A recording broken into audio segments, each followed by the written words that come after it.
Hi everyone, it's Karen Miller from Karen's Quilts, Crows, and Cardinals blog and Redbird Quilt Co. I'm here today to show you a little bit about how I stitched the Feather Starburst or Feather Fireworks block for the Chevron with a Twist quilt for the Moda Bake Shop. That free recipe was published in February of 2015. I used these awesome new rulers from the Quilted Pineapple. Linda from the Quilted Pineapple created these QP curve templates. They're acrylic rulers that help you with your stitching on a domestic or a long arm machine. So I'm here today to show you how I used these rulers and how I completed this Feather Starburst block for the Chevron with a Twist quilt. So let me just show you a little bit about the design. This is the design on paper, and one thing to remember when you're going to do this design, it was designed for an 8-inch on point block, and I made about 4 or 6 marks on my block before I started stitching. I marked 2.5 inches from one point and 3 3/8 inches from that same point. So 2 marks from one point, 2.5 inches and 3 3/8, and the same thing on the other end of that same line, that same point. Mark in 2.5 inches and 3 3/8 inches, and all you need to put is just small little dots. I'm not sure if you can see that, but I used a water-soluble marker to mark these tiny little dots, 2.5 and 3 3/8 inches in from one line on your quilt block. Again, I'm working with an 8-inch quilt block, but you can adapt this to any size quilt block that you like. So that's how I started out. I'm here on my Janome Horizon, and I have, which I talk about in a separate post, I have a Janome free motion foot on the machine. It's called a 1/4 inch foot or a 1/4 inch ruler foot. You can actually see the foot here on the bed of the machine.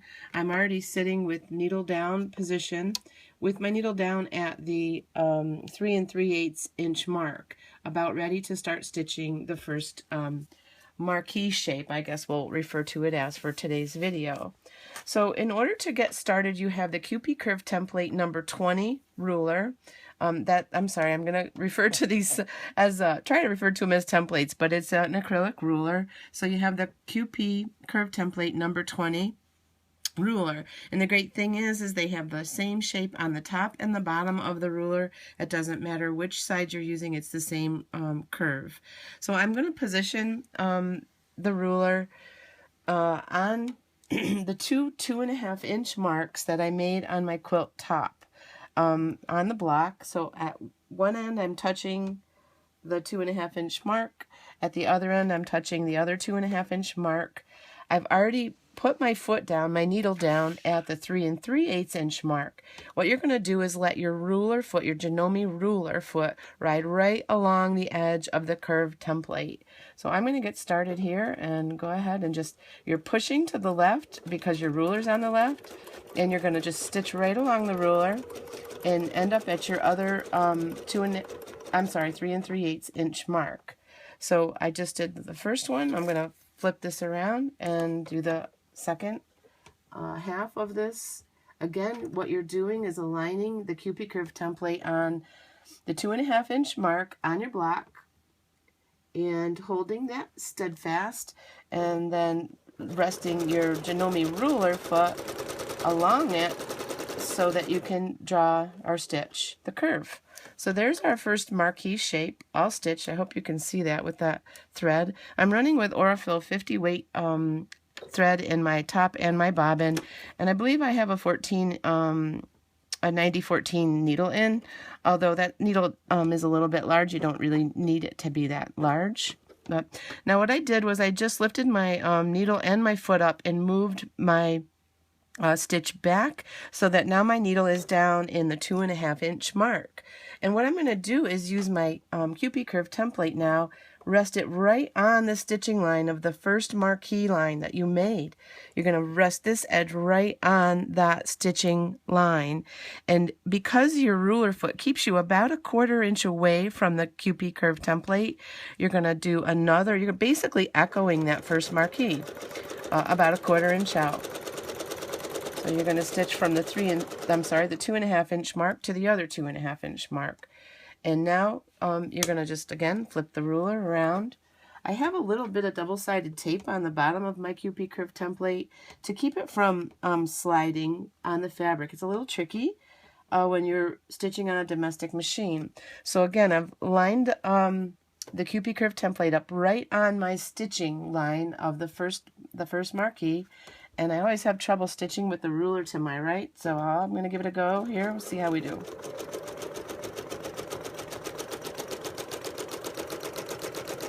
Not too bad.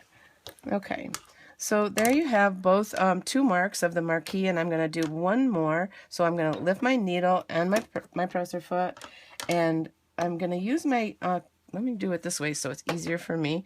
I'm going to line the QP Curve template up again on the second line that I just stitched. And since I don't have a blue mark out here on my edge, I'm just going to use the ruler, the template as my determination of where to start this next stitch. I'm going to put the ruler foot against the QP Curve template, and the QP Curve template is lined up right on my last line of stitching. Take a couple of in place stitches to lock, and then stitch down.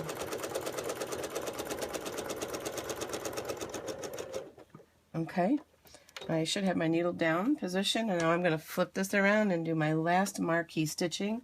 Again, I'm lining up the QP Curve template on the stitching line, and because you're using the ruler foot, it is going to stitch about 1/4 inch away from the QP Curve template. That's the width of the ruler foot, of the Janome ruler foot.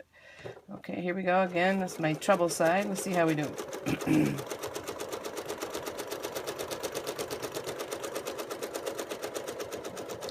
Not too bad. There you have it. That's the marquee. It's a really, really pretty design, and you can do a world of different things outside of it. But for today's block, the Starburst block, we're just going to stitch, the rest now is just feathers. In the interest of time, I'm just going to flip this around. You wouldn't normally do that, but I'm going to flip it around and come down to the point of my block, my 8-inch block that I marked on this fabric, and do the feathers, the feather stitching. So lifting my needle up and just moving down. I'll trim those threads later. I'm going to take a couple lock stitches. And when I stitched this block originally, I think I marked about 2.5 inches up from the edge in order to have a target for my first feather, just so that I could get the 16 or 18 blocks that I quilted consistent. So I'm going to be doing bump back feathers. Let me just get started here with my first feather. Nice rounded edge on it. I'm bumping back, coming back down, bumping back. So I'm going to continue up the side of the marquee, just making feathers and stretching them out to fit the entire 8-inch block that I have.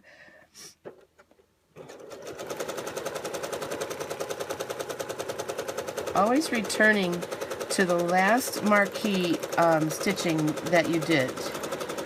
Again, these are bumping back feathers. I'm not drawing each feather individually. That's how I stitch my feathers. I'm turning it sideways for you, not only for ease for me because I can, but so that you can see what I'm stitching.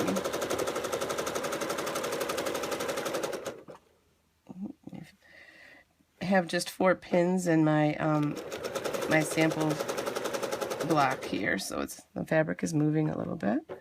All right, I'm just going to continue to finish here. Make nice curved edges on your feathers, and always take your stem back to the marquee. And stop and adjust your hands as you need to.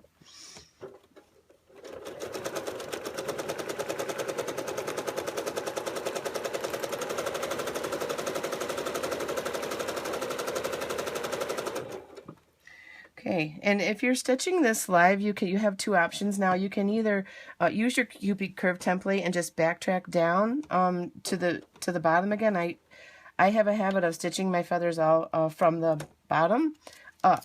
If you can do it otherwise, then you can do that now. But I'm going to go ahead and trim my thread and start again at the bottom of this feather and draw the opposite, stitch the opposite side. So I'm just going to normally I would bring my bobbin thread up, but this time I'm just going to get going in the interest of time. Always stitch with your needle down if you have that option on your machine. Do your first feather. Try to make it match the same size as the other side when you get started, but if you don't have it exactly the same size, it's not that big of a deal. Do nice rounded edges on your feathers when you do them. That's my style anyhow.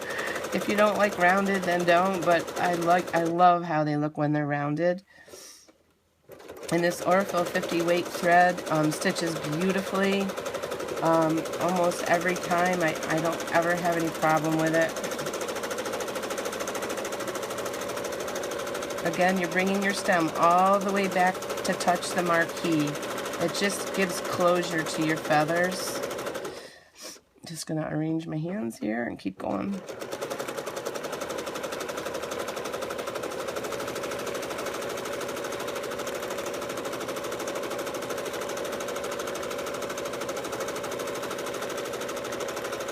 When you get to the top, sometimes you need to kind of pause and do an assessment of what you need to fill in when you get to your top petal.